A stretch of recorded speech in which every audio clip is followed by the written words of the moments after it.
नमस्कार, मैं हूं तृप्ति और आज इस विशेष कार्यक्रम में हम बात करेंगे कतर के उन भारतीय नौसैनिकों की जिन्हें मौत की सजा दी गई है। कतर ने गुरुवार को जासूसी के शक में पकड़े गए 8 पूर्व भारतीय नौसेना कर्मियों के लिए मौत की सजा की घोषणा की है, जिसके बाद भारत में लोग हैरान हैं और भारत सरकार भी परेशान है। इन लोगों को 30 अगस्त 2022 को कतर के अधिकारियों ने दोहा से गिरफ्तार किया था और तब से ये लोग लगातार हिरासत में ही थे। इनका मुकदमा इसी साल 29 मार्च को शुरू हुआ था और विदेश मंत्रालय ने कहा कि इन लोगों को जो कतर की सरकार की तरफ या कतर के कानून के तहत मौत की सजा दी गई है, उसके बाद से मंत्रालय भी ये कह रहा है कि इस खबर के बाद ये लोग सदमे में हैं।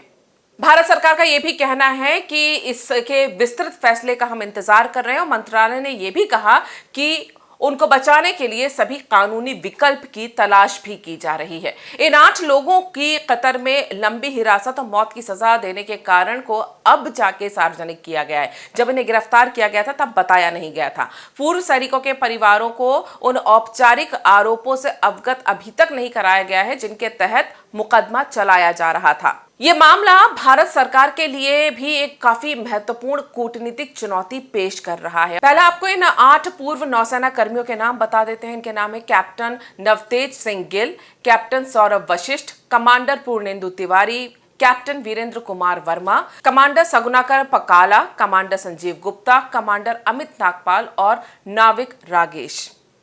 हम आपको बता दें कि ये सभी रिटायर्ड पूर्व नौसैनिक हैं और ये कतर में Al Dahra global technology and consultancy services में काम कर रहे थे। एक रक्षा सेवा प्रदाता कंपनी है ये और इस कंपनी का स्वामित्व ओमान के एक नागरिक खामिस अल अजमी के पास है, जो रॉयल ओमान वायुसेना के सेवानिवृत्त स्क्वाड्रन लीडर हैं। इस शख्स को भी 8 भारतीयों के साथ गिरफ्तार किया गया था, लेकिन नवंबर 2022 में उसे रिहा कर दिया गया।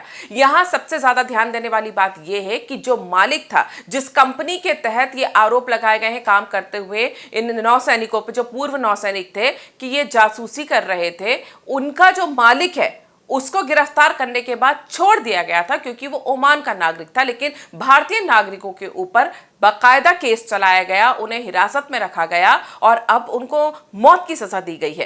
कंपनी की पुरानी वेबसाइट की अगर हम बात करें तो उसके अनुसार ये कतर अमीरी नौसेना बल को प्रशिक्षण देते थे, रसद और रखरखाव सेवाएं प्रदान भी करने का काम करते थे और इसी की ट्रेनिंग देने का काम ये पूर्व नौसैनिक वहां पर कर रहे थे। अपनी नई वेबसाइट पर कंपनी को दहरा ग्लोबल कहा जाता है, लेकिन QENF से संबंध का कोई इसमें उल्लेख नहीं है। और उससे भी ज्यादा हैरान करने वाली बात यह है कि अब ये जो वेबसाइट है उसमें उन 7 पूर्व नौसेना अधिकारियों का, जिनकी कंपनी में नेतृत्व की भूमिका थी, उनका भी नाम अब वेबसाइट से गायब है। कमांडर पूर्णेंदु तिवारी, जो कि रिटायर्ड नौसेना अधिकारी रहे हैं, कंपनी के प्रबंध निदेशक थे। उन्हें भारत और कतर के बीच द्विपक्षीय संबंधों को आगे बढ़ाने में उनकी सेवाओं के लिए 2019 में प्रवासी भारतीय सम्मान प्राप्त हुआ था। राष्ट्रपति ने खुद उन्हें यह सम्मान दिया था। दोहा में तत्कालीन भारतीय राजदूत पी कुमारन और कतर रक्षा बलों के अंतर्राष्ट्रीय सैन्य सहयोग के पूर्व प्रमुख द्वारा उनका स्वागत भी किया गया था। यह समारोह भारतीय सांस्कृतिक केंद्र में आयोजित किया गया था। भारतीय नौसेना के कैप्टन कपिल कौशिक, जो उस समय भारतीय दूतावास में रक्षा विशेषज्ञ थे, इस कार्यक्रम में उपस्थित भी थे। दहरा वेबसाइट पर कुमारन और दोहा में भारतीय दूतावास में उनके उत्तराधिकारी राजदूत दीपक मित्तल के प्रमाण पत्र थे, जिसमें दोनों देशों के बीच अच्छे संबंधों को आगे बढ़ाने के लिए कंपनी में काम की प्रशंसा की गई है। ये बताना इसलिए जरूरी है कि जिन लोगों को गिरफ्तार कर सजा दी गई है उनका बैकग्राउंड क्या है। गिरफ्तार किए गए अधिकांश लोग अपनी गिरफ्तारी के समय दहरा में 4 से 6 वर्षों से काम कर रहे थे और इन लोगों को कतर की खुफिया एजेंसी राज्य सुरक्षा ब्यूरो द्वारा आधी रात में उठा लिया गया था। भारतीय दूतावास को सबसे पहले पिछले साल सितंबर में गिरफ्तारियों के बारे में पता चला था, यानी गिरफ्तारी होने के काफी दिनों बाद दूतावास को पता चला था। 30 सितंबर को पुरुषों को अपने परिवार के सदस्यों के साथ टेलीफोन पे संपर्क की अनुमति दी गई। इससे पहले, यानी 1 महीने पहले जब इनको गिरफ्तार किया था, उससे पहले इनको परिवार से भी संपर्क करने नहीं दिया गया था। पहले भारतीय राजनयिक की पहुंच इन लोगों के पास गिरफ्तारी के 1 महीने बाद हुई, 3 अक्टूबर को। अगले कुछ महीनों तक उन्हें अपने परिवार के सदस्यों को हफ्ते में एक बार फोन कॉल करने की अनुमति दी गई। उन लोगों के खिलाफ आरोपों को कभी भी सार्वजनिक नहीं किया गया, लेकिन तथ्य ये है कि उन्हें एक अलग जेल में रखा गया था, जिसमें यह अटकलें लगाई गई थी कि उन्हें सुरक्षा संबंधी अपराध के सिलसिले में हिरासत में लिया गया है। यानी गिरफ्तार करने के 1 महीने बाद तक भी यह नहीं पता था कि उनके ऊपर आरोप क्या है। भारत और कतर के संबंध दशकों से मैत्रीपूर्ण रहे हैं। नवंबर 2008 में प्रधानमंत्री मनमोहन सिंह की कतर यात्रा के बाद से रिश्ते में काफी सुधार हुआ। कतर के अमीर शेख तमीम बिन हमद अल थानी ने 2015 में भारत का दौरा भी किया था और प्रधानमंत्री नरेंद्र मोदी 2016 में कतर भी गए थे। विदेश मंत्री एस जयशंकर ने कम से कम 3 मौकों पर कतर का दौरा किया है। वहीं अगर हम बात करें दिवंगत सुषमा स्वराज की, तो 2018 में कतर का दौरा करने वाली वो पहली भारतीय विदेश मंत्री बनी थी।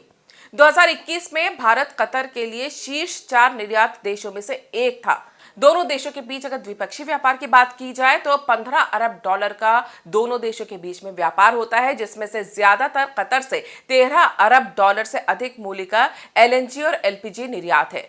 साल 2008 में भारत कतर रक्षा सहयोग समझौता हुआ था। इस समझौते को 2018 में अगले 5 वर्षों के लिए बढ़ा दिया गया था। भारतीय नौसेना और तटरक्षक जहाज नियमित रूप से कतर का दौरा करते हैं। QENF प्रतिनिधि मंडलों ने 2021 में भारत में 2 समुद्री अभ्यासों में भाग भी लिया था।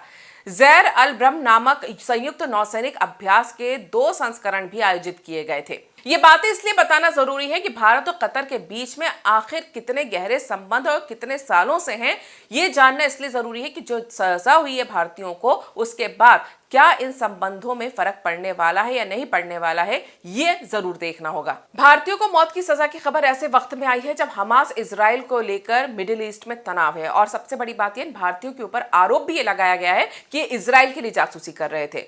इन लोगों को छुड़ाने के लिए भारत सरकार लगातार प्रयास कर रही है। विदेश मंत्री एस जयशंकर ने पिछले साल दिसंबर में यह कहा था कि भारत सरकार लगातार कतर सरकार के संपर्क में है। उन्होंने आश्वासन भी दिया कि अधिकारी प्राथमिकता में ये काम कर रहे हैं। ये बेहद संवेदनशील मामला है और हमारे मन में उनके हित सर्वोपरि हैं।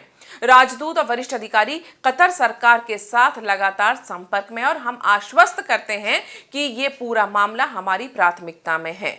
विदेश मंत्रालय के प्रवक्ता अरिंदम बागची ने कहा था कि भारतीय दूतावास सक्रिय रूप से इस मामले को आगे बढ़ा रहा है। उन्होंने ये भी कहा था कि कुछ कर्मी अपने परिवारों से बात करने में सक्षम थे, जबकि कुछ के परिवार दोहा में रह रहे थे।